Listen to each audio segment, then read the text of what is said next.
పతి గారు ఫుల్ స్మైల్స్తో ఉన్నారు. శివాజీ గారిని మాట్లాడవలసిందిగా రిక్వెస్ట్ చేస్తున్నాం. మీడియా మిత్రులకు, ఎలక్ట్రానిక్ మీడియా మిత్రులకు, సోషల్ మీడియా ఇన్ఫ్లుయెన్సర్స్కి అందరికీ స్వాగతం. దండోరా చాలా తెలంగాణ రూటెడ్ ఫిల్మ్ అండి. ఇది తను మురళి ఈ స్క్రిప్ట్ రాసుకున్న ఏం చదువుకున్నారు మీరు అని అడిగా. ఏం చదువుకోవటం వెంట అమెరికా నుంచి వచ్చాను అని అన్నాడు. అంటే cinema is all about emotion అండి, కమర్షియల్. ఇది మాత్రం నిజం. మనం ఏదో జనానికి సలహాలు సందేశాలు ఇద్దామనుకునే పరిస్థితి అయితే సినిమాకి వాళ్ళు లేదు. ఈ సినిమాలో ఎంటర్టైన్మెంట్ ఉంటుంది, ఎమోషన్ ఉంటుంది, డ్రామా ఉంది, అగ్రెషన్ ఉంది. నేను దండోరా అని టైటిల్ చెప్పినప్పుడు నేను అన్నాను, ఎందుకు వన్ సైడ్ అనుకుంటారేమో కదా ఆ సినిమా అన్నాను. లేదు, అది కామెడీ ఉన్నా దండోరా వేసినట్టే ఉంటుంది. ఎమోషన్ ఉన్నా సరే ఆ దండోరా ఏదైతే ఒక ఫీల్ ఉంటుందో, లోపల ఎమోషన్ ఉంటుందో, అది దాన్ని ఆ దండోరా అనేది ఒక ఎమోషన్. దండోరా ఈజ్ అన్ ఎమోషన్ అనేది నా ఫీలింగు. కథ విన్నప్పుడు నాకు ఒకటే అనిపించింది, ఆఫ్టర్ కోర్టు కన్నా ముందే ఈ సినిమా నేను కమిట్ అయ్యాను. కంటెంట్ ఫుల్లీ లోడెడ్ ఫిల్మ్ అండి. ఇది మనం ఇలా మాట్లాడగానే, లేదంటే మనం ఇలా బాధపడి చెప్పగానే సినిమా చూస్తారనుకునే రోజులు లేవు. ఎవ్వడికి అలాంటి ఓపిక లేదు, అంత టైము లేదు. ఫార్వర్డ్ చేయటంలోనే ఉంటారు మనం ఏం చేసినా. అది కాకుండా ఇది కంటెంట్ ఓరియంటెడ్ ఫిలిం. ఇది మనకి తమిళ్లో వచ్చినా, ఏ లాంగ్వేజ్లో వచ్చినా ఈ సినిమా ఆడుద్దండి, అంతవరకు అయితే కన్ఫామ్. ఇది నా అభిప్రాయం. నా అభిప్రాయాన్ని అంగీకరిస్తారా లేదనేది రేపు పొద్దున సినిమా థియేటర్లో రిలీజ్ అయిన రోజు మనకు తెలుస్తుంది. పాత్రలు ప్రతి ఒక్కళ్ళకి కూడా వాళ్ళ స్థాయిలో వాళ్ళని ఎలివేట్ చేసుకోవటానికి ఒక్కొక్క క్యారెక్టరు అలా క్రియేట్ చేశారు. ఈ పాత్ర దొరికిన ప్రతి ఆర్టిస్టులు అదృష్టవంతులేనండి. ఈ సినిమాలో వాళ్ళు ఎంతసేపు ఉంటారనేది సెకండరీ, స్క్రీన్ స్పేస్ ఎంత అనేది సెకండరీ. ఈ సినిమాలో చేసామంటే ప్రతి పాత్రకి ఒక తన యొక్క సెల్ఫ్ రెస్పెక్ట్ ఉంటుంది ఆ క్యారెక్టర్. ప్రతిదానికి ఒక సెల్ఫ్ రెస్పెక్ట్ ఉంటుంది ఆ క్యారెక్టర్కి. అంత బాగా కుదిరింది ఈ సినిమా. అలాగే బెన్నీ గారు వచ్చి చెప్పారు. బెన్నీ గారు ఇట్లా ఫోన్ చేసి, మా ఫ్రెండ్ అదే 90s ప్రొడ్యూసర్ ద్వారా ఫోన్ చేశారు నాకు. ఫోన్ చేస్తే రండి కథ విందామని చెప్పాను. వచ్చారు. ఆయన ఏదో అట్లా ఓ పక్కన అట్లా కూర్చున్నారు. కథ ఈయన చెప్పారు. ఆయన మాట్లాడలేదు. ఆయన చెప్పేసి ఆయన వెళ్ళిపోయారు. తర్వాత రవి గారు కథ చెప్పారు నాకు, మురళి గారు. నాకు అనిపించింది అనమాట చాలా. ఆ క్షణంలో నేను ఏదైతే 90s చేసేటప్పుడు ఒక మిడిల్ క్లాస్ ఫాదరు ఎలా స్ట్రగుల్ అవుతాడనేది ఎలాగైతే నేను ఆ సిరీస్లో అతను చెప్తున్నాను సేపు నాలో ఏం ఎక్స్ప్రెషన్ లేదు.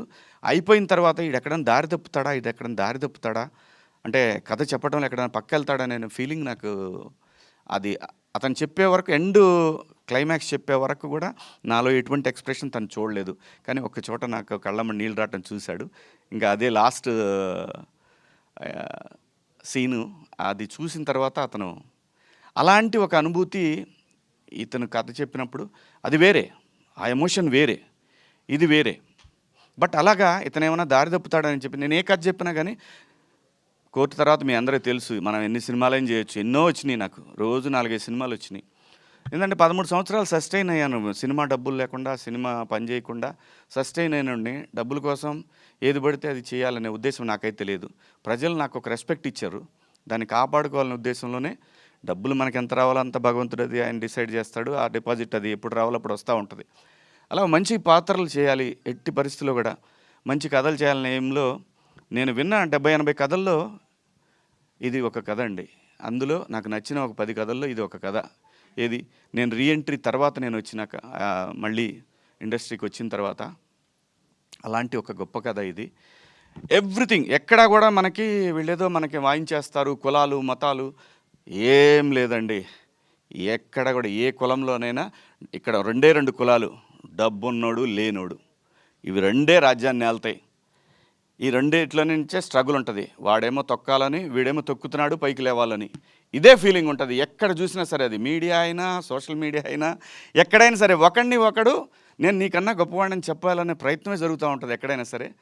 ఇందులో పాత్రలు కూడా అలాగే ఒకడిని అవతల వాడిని గురించి తక్కువ అంచనా వేయటం అనేది మనిషికి సహజమైనటువంటి ఒక డిఎన్ఏలో అది వచ్చింది మనకి, అది ఎవల్యూషన్ అవుతూ వచ్చింది. అది అలాంటి ఒక మంచి కథను తీసుకున్నాను. ఎందుకంటే బెన్నీ గారు ఈయన కలర్ ఫోటో సినిమా, ఆ తర్వాత బెదుర్లంక, అది కమర్షియల్గా ఎంత ఆడింది అనేది పక్కన పెట్టి నాకు అనవసరం. బెదుర్లంక అనేది ఎలా, కానీ కాన్సెప్ట్ ఉంది చూసారా, అది ఈ కథలో కూడా ఖచ్చితంగా చెప్తున్నాను, ఇది దేశం మాట్లాడుతుందేమో అని అనిపిస్తూ ఉంది. అంటే దేశం మాట్లాడుతుంటే సినిమా ఫ్రెటర్నిటీ వాళ్ళు మాట్లాడతారని అనిపిస్తుంది దేశవ్యాప్తంగా. మంచి కథ, ఆర్టిస్టులు కూడా బాగా, ఏ ఆర్టిస్ట్కి ఇచ్చినా కానీ పండగేనండి. ప్రతి క్యారెక్టరు పండగలా ఉంటుంది. అలాగే ఈ పెర్ఫార్మెన్స్లు చూసిన తర్వాత ఆయనకి పూనకం వస్తుంది అనేది కన్ఫామ్. నిజంగా అండి, అందరు ఎవ్వరు కూడా న్యాచురల్గా ఉంటే ప్రతి ఒక్క క్యారెక్టర్ కూడా అంత బ్రహ్మాండంగా అది ఆయన స్కోర్ అది బ్రహ్మాండంగా చేశారు. అలాగే ఇలాంటి సినిమా పట్టడం ఎడిటర్కి కూడా ఒక ఛాలెంజింగ్. డెఫినెట్గా ఏ ఎక్స్ప్రెషన్ క్యాప్చర్ చేయాలి, ఎక్కడ కట్ చేయాలి అనేది సతమతం అవుతారు ఖచ్చితంగా ఎడిటింగ్ టేబుల్ మీద. బట్ ఒక జడ్జిమెంట్కి వచ్చేస్తారు, డైరెక్టర్తో కూర్చొని వస్తారు, తనకి ఛాలెంజింగే. అంత బాగా చేశారు అందరూ కూడా, ప్రతి ఒక్కళ్ళు ఎవ్వరు కూడా వీళ్ళు బాగా చేశారు వీళ్ళు బాగా చేయలేదు లేదు. ప్రొడ్యూసర్ ఒక్కడ మాత్రం చాలా స్ట్రగుల్ అయ్యాడు. ఆబ్వియస్లీ అవుతారు కదా, ప్రతి ఒక్కడికి డబ్బులు ఇస్తేనే వస్తారు ఎవడైనా సరే. ఇవాళ పరిస్థితులలోనే డబ్బులు ఇస్తేనే పనిచేస్తారు. బట్ ఆ పెయిన్ ఉంటేనే దీనికి రెస్పాన్సిబిలిటీ ఉంటుంది. నేను చేశాను, 4 సినిమాలు చేశాను నేను. ఆ రెస్పాన్సిబిలిటీ ఉంటుంది, ఆ పెయిన్ ఉంటుంది. కానీ ఖచ్చితంగా ఇది టేబుల్ మీద బ్రహ్మాండంగా డెలివరీ అవుతుంది. ఏం టెన్షన్ వద్దండి. ఖచ్చితంగా 25వ తారీఖు క్రిస్మస్కి ముందుగా ఓవర్సీస్లో 23వ తారీఖు నుంచి ప్రీమియర్స్ ఉంటాయి. నేను ఇక్కడ కూడా అదే రోజు ఇద్దామండి. ఎందుకు భయపడాలి, మనం ఎందుకు భయపడాలి, కంటెంట్ ఉంది. ఇక్కడ సినిమాని నమ్మి కథని నమ్మి చేసాం సినిమా, బ్రహ్మాండంగా ఉంటుంది. మీరందరి ఆశీర్వాదం కావాలి. బాగాలేదని మనం ఎంత చెప్పినా కానీ, మనం ఎంత ఏం చేసినా కానీ వాళ్ళకి నచ్చని దాని గురించి రాయమన్నా రాయరు, అది పోదు పెన్ను. దానికి కూడా ఒక సెల్ఫ్ రెస్పెక్ట్ ఉంటుంది. మనం ఎంత చెప్పినా కానీ దానికి కూడా ఒక సెల్ఫ్ రెస్పెక్ట్ ఉంటుంది. కాబట్టి ఖచ్చితంగా నమ్మి చేశాము, నచ్చుతుందని ఆశిస్తున్నాను. రండి, థియేటర్స్కి రండి. మంచి కంటెంట్ ఉన్న ఫిల్ము. 25వ తారీఖు, 26, 27, 28 జనవరి 1 సెలబ్రేషన్స్ ఉంటాయి ఖచ్చితంగా ఈ సినిమాకి సంబంధించి. అందరం కలిసి ఎంజాయ్ చేద్దాం థియేటర్లో ప్లస్ బయట. థ్యాంక్ యూ అండి, థ్యాంక్ యూ అవకాశం ఇచ్చినందుకు ఈ సినిమాకి, బెన్నీ గారికి అలాగే మురళీ గారికి, అలాగే సినిమాని ఎగ్జిబిట్ చేస్తున్న డిస్ట్రిబ్యూటర్స్ మైత్రి వారికి, అలాగే ప్రైమ్ షో వారికి అందరికి కూడా, అలాగే యుఎస్లో డిస్ట్రిబ్యూట్ చేస్తున్న భద్రకాళి వారికి అందరికి కూడా పేరు పేరున ధన్యవాదాలు. Thank you. మీడియా మిత్రులందరికీ కూడా thank you so much sir. Thank you. Thank you Shivaji గారు.